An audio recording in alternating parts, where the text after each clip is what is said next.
Hello friends, कैसे हैं आप सब। तो बेसिकली इस वीडियो में आज के मार्केट्स को कंसीडर करेंगे, उसके बाद ये देखेंगे कि ओवरऑल मार्केट वैल्यूएशन अभी कैसी है, and finally 5 important stocks discuss करेंगे जिनके रिजल्ट्स आज यानी 15th ऑफ मई को आए हैं। तो चलिए स्टार्ट करते हैं आज का वीडियो। एंड सबसे पहले अगर निफ्टी 50 को देखते हैं तो निफ्टी 50 ने मंडे को यानी मंडे मॉर्निंग को अराउंड 21,800 के आसपास पहुंच गया था। एंड ये जो एरिया था काफी इंपॉर्टेंट सपोर्ट था।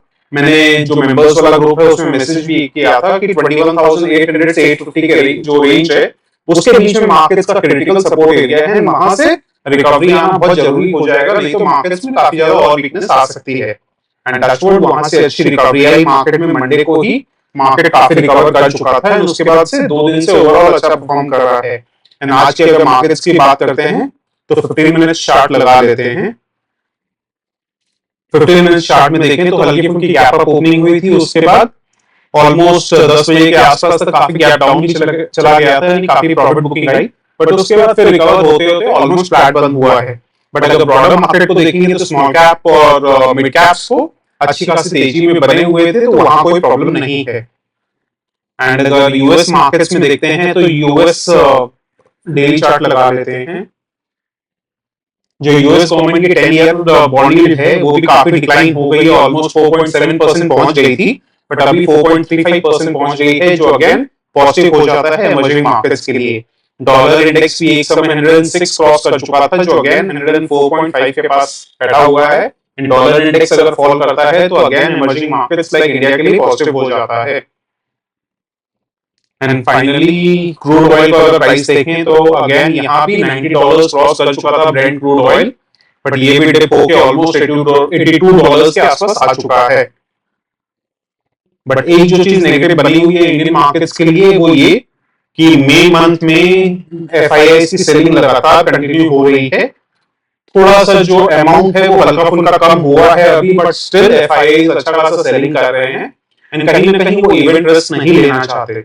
एंड हो सकता है इसमें जो कुछ इंडिया अलायंस के जो सपोर्टर्स हैं वो ये बोलेंगे कि शायद बीजेपी को थोड़ा नुकसान हो रहा है, इस वजह से एफआईआई सेल कर रहे हैं।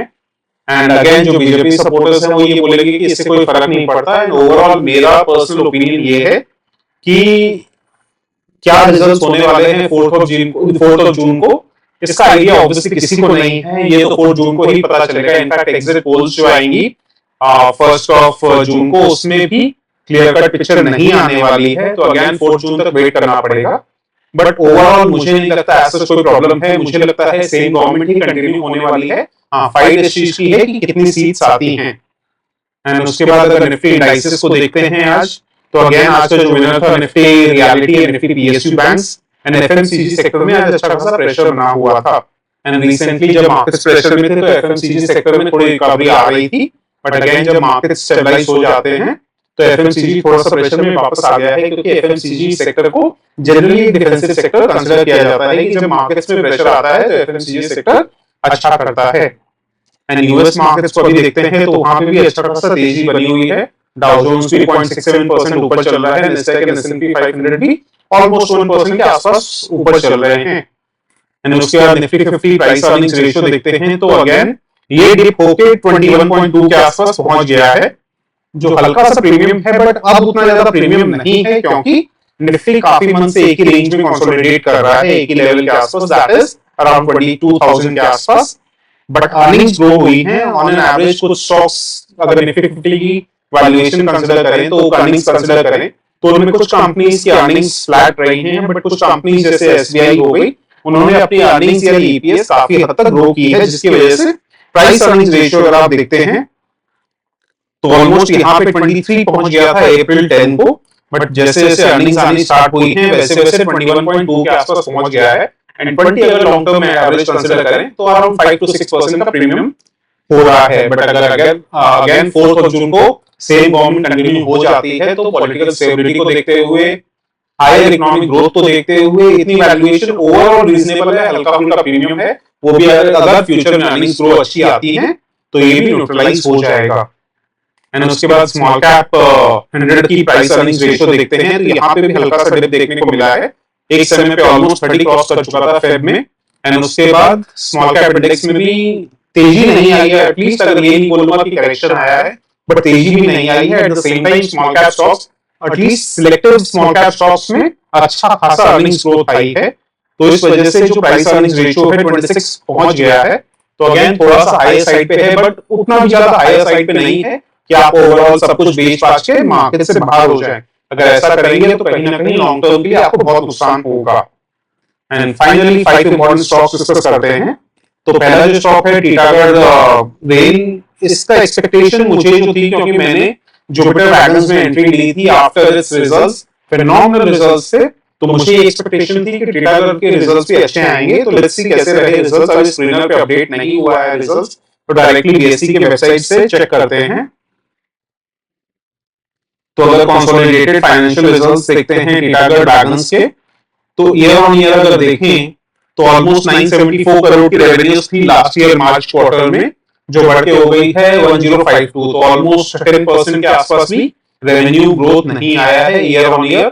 ये हल्का फुल्का पर्सनली मेरे लिए नेगेटिव है, क्योंकि रेवेन्यू ग्रोथ आना बहुत जरूरी हो जाता है।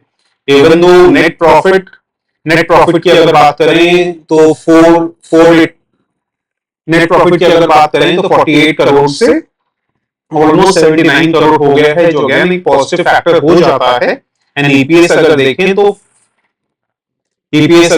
ईयर ऑन ईयर 4 से 6.2 पहुंच गया है। दैट मींस मोर देन 50% का ग्रोथ आया है। तो अगेन एक पॉजिटिव फैक्टर है, एक नेगेटिव फैक्टर है। पॉजिटिव ये कि रेवेन्यूज में ग्रोथ, पॉजिटिव ये कि अर्निंग्स एंड नेट प्रॉफिट में अच्छा खासा ग्रोथ देखने को मिला है। एंड नेगेटिव फैक्टर ये कि रेवेन्यू ग्रोथ उतना नहीं रहा है। तो लेट्स सी मार्केट स्टिल कैसे ट्रीट करता है इस न्यूज को। एंड अगर टेक्निकल चार्ट्स देखते हैं टीटागढ़ रेल सिस्टम, जो अगर पहले टीटागढ़ वैगन्स था, तो यहाँ पे इसने ऑलमोस्ट हाई बनाया था जैन में 1100 के आसपास, उसी के आसपास अभी आके कंसोलिडेट कर रहा है, एक रेजिस्टेंस फेस कर रहा था। तो लेट्स सी कल मार्केट का क्या रिएक्शन होता है, उसके बाद ही कुछ जजमेंट करना पॉसिबल होगा। एंड प्री जजमेंट देना मुश्किल होगा, क्योंकि मार्केट्स कई बार क्या होता है कि अच्छे रिजल्ट्स नहीं भी आते, बट एक्सपेक्टेशन ये होती है कि ज्यादा खराब रिजल्ट्स रहेंगे, तो उस वजह से डिप दे देता है। उस अगर ज्यादा एक्सपेक्टेशन ये रहती है कि काफी ज्यादा रिजल्ट्स खराब आने वाले हैं, रिजल्ट्स उतने खराब नहीं आते हैं, तो खराब रिजल्ट्स के बावजूद मार्केट स्टॉक को ऊपर बढ़ा देता है।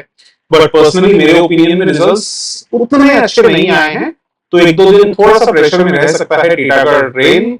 बट लेट्स सी कल सुबह के प्राइस मूवमेंट को देखकर डिसाइड कर पाएंगे कि आगे क्या करना चाहिए टीटागढ़ में। मैं पर्सनली टीटागढ़ रेल में इन्वेस्टेड नहीं हूं, मैं जुपिटर वैगन्स में इन्वेस्टेड हूं, जो मैंने अभी रिजल्ट्स के बाद रिसेंटली ऐड किया है। उसके बाद नेक्स्ट जो स्टॉक है, ये स्टॉक काफी टाइम से एक ही रेंज के आसपास घूमे जा रहा है। ये है अरियन सुपर स्ट्रक्चर। ये बेसिकली मैंने इसलिए ऐड किया था क्योंकि नवी मुंबई में अच्छा खासा इंफ्रास्ट्रक्चर डेवलपमेंट हो रहा है, अटल सेतु आ गई है, जिससे कनेक्टिविटी मेन मुंबई से काफी ज्यादा पॉजिटिव हो गई है, लैंड वैल्यू इंक्रीज हो रही है। तो इस वजह से मैंने लॉन्ग टर्म के लिए कंसिडर किया था, बट उसी रेंज के आसपास घूमे जा रहा था काफी टाइम से। बट आज जो रिजल्ट्स आए हैं फिनोमिनल आए हैं। ईयर ऑन ईयर कंसिडर करें तो मार्च 2023 में ऑलमोस्ट 65 करोड़ की रेवेन्यूज थी, जो मोर देन डबल हो गई है, 155 करोड़ हो गई इस क्वार्टर में revenues. And last year net profit almost nil के बराबर था, जो इस टाइम 16 करोड़ के आसपास है। बट अगर लास्ट 3 क्वार्टर से कंसिडर करें तो नेट प्रॉफिट ऑलमोस्ट फ्लैट ही है। But year on year consider करते हैं तो नेट प्रॉफिट में अच्छा खासा ऑब्वियसली जंप आया है, क्योंकि last year nil net profit था। तो I think Aryan super structure के रिजल्ट्स काफी हद तक पॉजिटिव हैं। एंड क्योंकि ये बहुत ज्यादा मूवमेंट भी नहीं दिखाया है लास्ट फ्यू मंथ से, तो आई थिंक मार्केट इसको पॉजिटिवली ले सकता है, इसको सपोर्ट मिल सकता है ऊपर भागने के लिए। एंड इससे अगर आप देखते हैं तो ऑलमोस्ट यहाँ पे इसने 380 के आसपास हाई बनाया था, या ऑलमोस्ट 400 के आसपास हाई बनाया था फेब में। एंड वहां से ये ऑलमोस्ट अच्छा खासा डिप देके 270 के आसपास पहुंच गया था। वापस अभी अगर इसकी पैटर्न देखते हैं तो डबल टॉप पैटर्न बना रहा था। इसमें जो फर्स्ट जो टॉप था वो सेकंड टॉप से हायर था, तो अगेन ये नेगेटिव फैक्टर था आर्यन सुपर स्ट्रक्चर के लिए, डबल टॉप पैटर्न बन रहा था। ऊपर से जो सेकंड टॉप बना था, ये वाला जो टॉप बना था, वो फर्स्ट टॉप से नीचा था, यानी उस हद तक भी नहीं पहुंच पाया था share price. But I hope अगर ये पैटर्न रिवर्सल अगर कल एक दो दिन में मिल सकता है, अगर मार्केट रिजल्ट्स को पॉजिटिवली लेता है तो। उसके बाद नेक्स्ट जो स्टॉक है, ये फंडामेंटली वेरी स्ट्रॉन्ग कंपनी है, प्रीकॉल एंड ऑटो एंसिलरी कंपनी में अच्छा खासा होल्ड भी है इसका। एंड इसके जो रिजल्ट्स आए हैं, मैं ये बोलूंगा ओवरऑल इसके भी डिसेंट काइंड ऑफ रिजल्ट आए हैं। ऑब्वियसली टफ क्वार्टर था, तो इस वजह से अपने को ये भी कंसीडर करना पड़ेगा कि इस टफ क्वार्टर में अगर रेवेन्यूज एंड प्रॉफिट्स ग्रो हो रहे हैं तो ओवरऑल पॉजिटिव है। अगर नेट प्रॉफिट की बात करें तो ईयर ऑन ईयर 523 करोड़ से 584 करोड़ हो गई है रेवेन्यूज, एंड अगर क्वार्टर ऑन क्वार्टर देखें तो 573 करोड़ से 584, that means almost flat kind of quarter on quarter growth देखने को मिल रहा है। एंड नेट प्रॉफिट की अगर बात करें तो हाँ 30 करोड़ से 42 करोड़ हो गया है, दैट मींस नियर अबाउट 40% का ग्रोथ देखने को मिल रहा है नेट प्रॉफिट में, जो अगेन काफी हद तक मार्केट इसको पॉजिटिवली ले सकता है। तो प्रीकॉल के अगर चार्ट्स को कंसीडर करते हैं कि स्लोली एंड स्टेडीली वैसे ऊपर की तरफ जा रहा था, बट अगेन इसमें भी अच्छा खासा डिप आया था जब मार्केट प्रेशर में आया था, तो इसने भी डिप देके ऑलमोस्ट 330 के आसपास पहुंच गया था, बट वापस इसने अच्छे खासी रिकवरी दिखाई थी।